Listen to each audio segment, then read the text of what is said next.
Okay, here in this section 7-6, we are actually looking at more of the same topic. We're still factoring polynomials, and we'll still be factoring polynomials using that AC method. And the only really difference here between this lesson and the last one is there'll be a little different sign changes that we'll be looking at and taking into account here. All right. Once again, you've got the guidelines for looking for the greatest common factor. So we've had these guidelines in like the last 4 sections that we've looked at. Take a look at the coefficients, the regular numbers first. Variable must be common to all terms in order to be pulled out or divided out or factored out.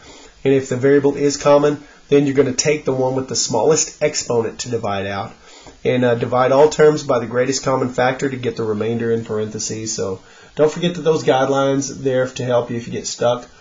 And so what we're going to be looking at here again is more where we're starting off with using that AC method. But this time, sometimes the C is actually going to be negative, as a matter of fact, in every one of these examples. So that's the main difference, is my C is negative this time. So really, if I'm going to do A times C, I'm going to have 2 times negative 25. We have to take that negative into account, and we actually get negative 50.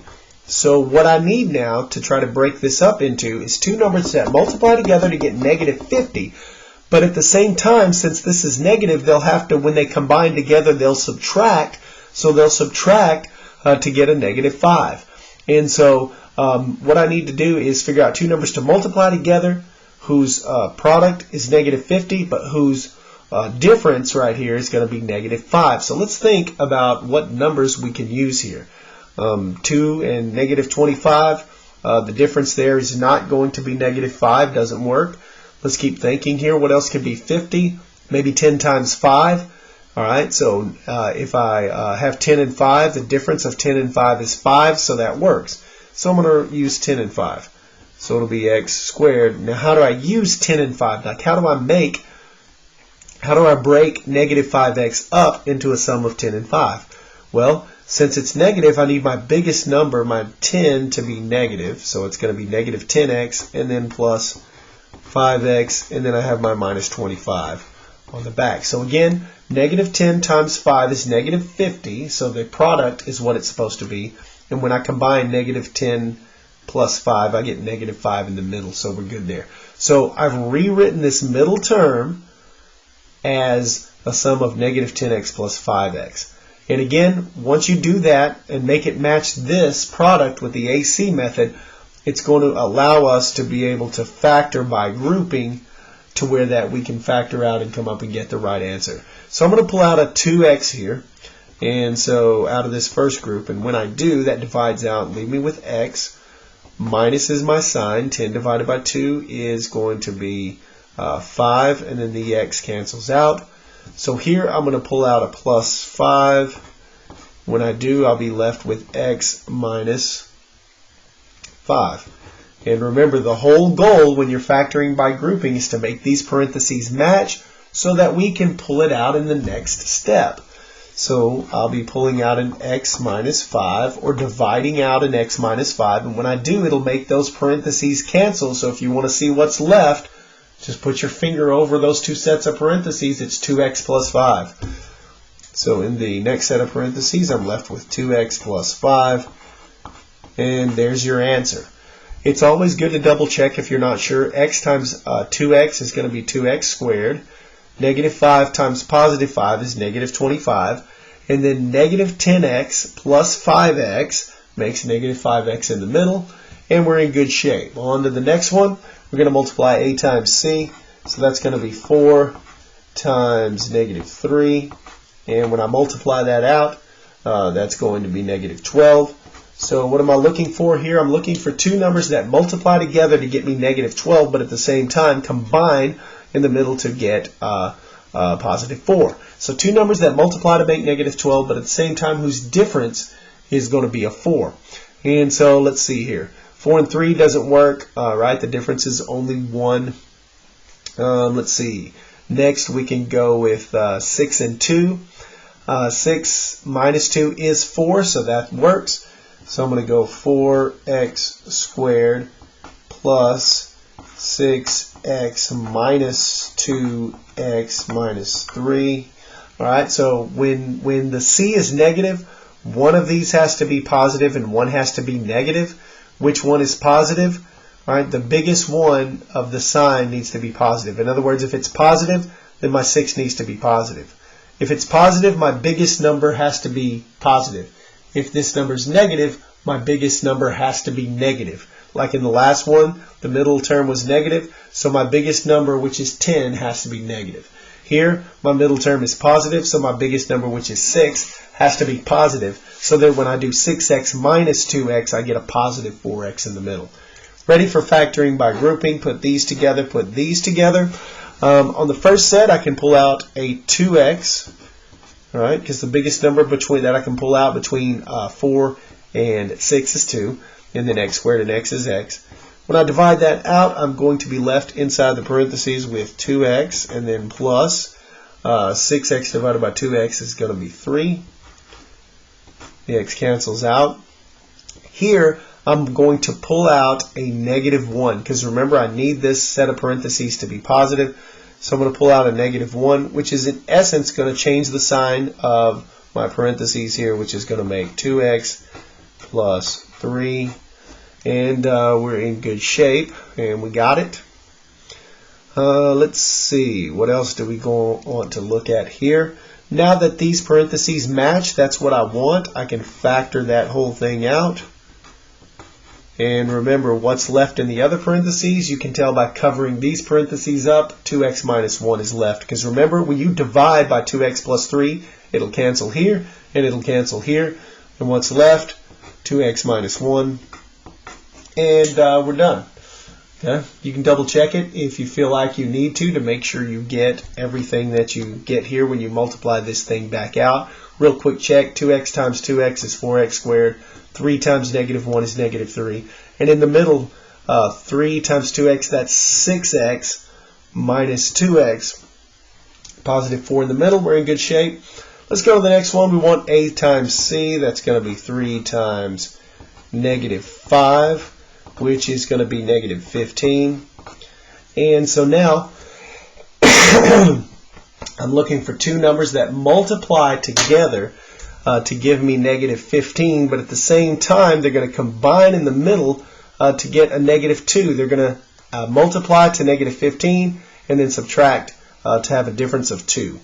Well, in this case, it looks like these are it. Most of the time, the a and the c aren't it, but in this case, the a and c is what we need. 3 and negative 5 is negative 15, but 3 minus 5 is negative 2. So I'm going to rewrite that middle term as a sum of like 3x minus 5x. So we'll go ahead and do that.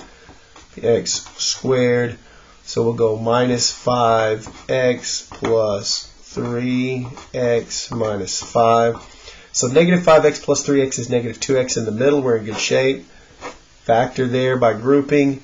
So here on this one, really the only thing that I can pull out here is an x. So we'll do that. So that'll be an x. And we're going to be left with 3x minus 5 in the parentheses. Here, the only thing that I can pull out is actually a 1. There's nothing common to pull out of either of those terms. So it's going to be plus 1. And in the parentheses, we got the same thing, 3x minus 5. All right. So the parentheses match, so we're still in good shape. And so the term that I'm going to pull out here is negative 3x minus 5. What's left in the parentheses? It's going to be x plus 1. Now, one thing I want to say is remember what I said in the last lesson? The order of these two terms does not matter. If I had put the plus 3x first and the minus 5x second, the result would still be the same. Let me kind of show you why. If this was positive 3x, then I would actually be pulling a 3x out of here.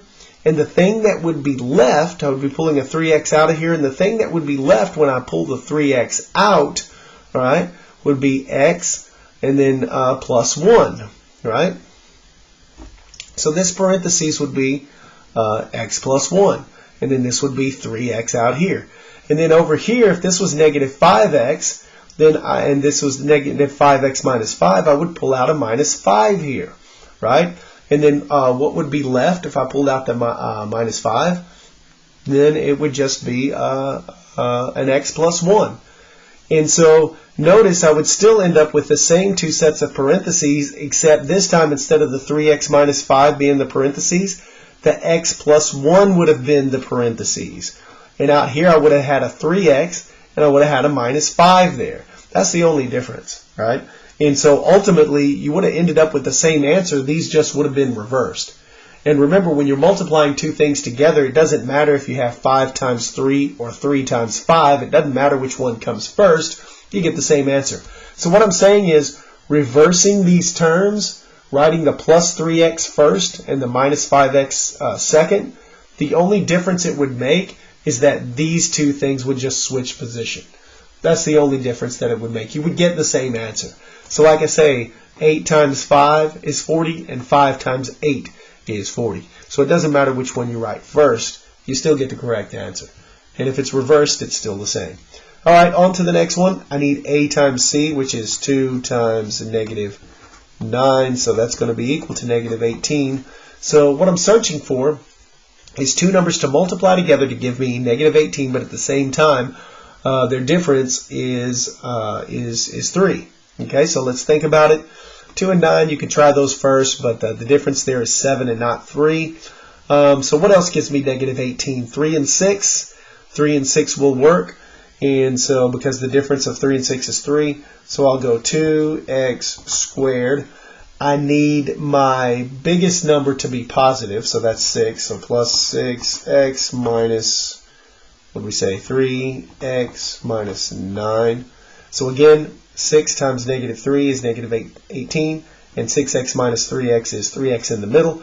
Remember, when you split that middle term up like this by making it multiply together to be the a times c, that allows us to group the terms together and factor by grouping.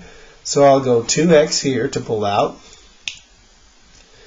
and open a set of parentheses, and then once I do, I've got x plus 6 divided by 2 is 3, and the x cancels. All right, so from here I can pull out a negative 3, so that's a minus 3, and in the parentheses that'll leave me with x. Negative and negative makes a positive, plus 3. Do the parentheses match? Yes, they do. So that's what I'll pull out, x plus 3, close it off. In parentheses, if I cover those up, I see what's left, 2x minus 3. We close it off. And we're in good shape because that, my friends, is our answer.